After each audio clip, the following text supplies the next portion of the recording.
There are questions about what's fueling the string of deadly shootings and where it's all headed. Dave DeLozier talked to a man who is familiar with retaliations and also street life. Yeah, Michelle and Eric, you know, it would be really easy right up front to jump to conclusions that this is gang related. But Jesse Payton, the former gang leader, says that it is too early to draw that conclusion. He says it is possible that this is a dispute between individuals with no gang affiliation. What he does know, however, is this: they're very serious about what they're doing. 1133 copy. One caller just said that a person is dead. There's a victim inside a black car. But it's a culture of violence. In a matter of 22 days, that violence has ended in the shooting deaths of 3 people, 2 in the last 2 days. They're very serious. There's no doubt about that. They're very serious.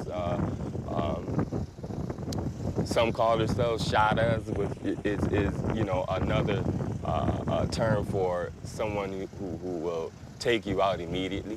And when Jesse Payton talks about street life, it's because he's been there. At some point in my life, I was labeled the worst of the worst. He joined a gang at 13, became a gang leader, and then spent 12.5 years in prison. We need to hold ourselves accountable. Jesse now works in the community to try to stop that cycle of violence. He says whether this is gang-related or not, the level of violence speaks for itself. These guys are very serious about staying alive and very serious about making their point, getting their point across. We'll have one in the ambulance when the ambulance goes. And where is all this going if nothing changes? I think we're going to start hearing the numbers that replicate Milwaukee. Jesse Payton believes street violence like this is rooted in poverty, and he knows what won't solve it. Let's just lock them up. Let's find them, hunt them down, lock them up, and move on and make the community safe. No, that does not make the community safe. What makes a community safe is when you empower a community.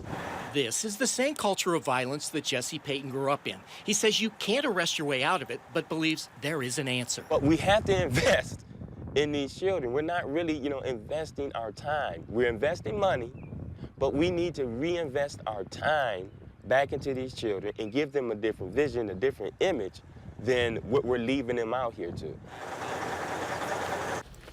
When Jesse talks about empowering a community, he talks about residents taking ownership of that community. He told me that when he was growing up, there was a lady in his neighborhood that they called Big Mama. She empowered that neighborhood and dealt with a lot of the problems herself.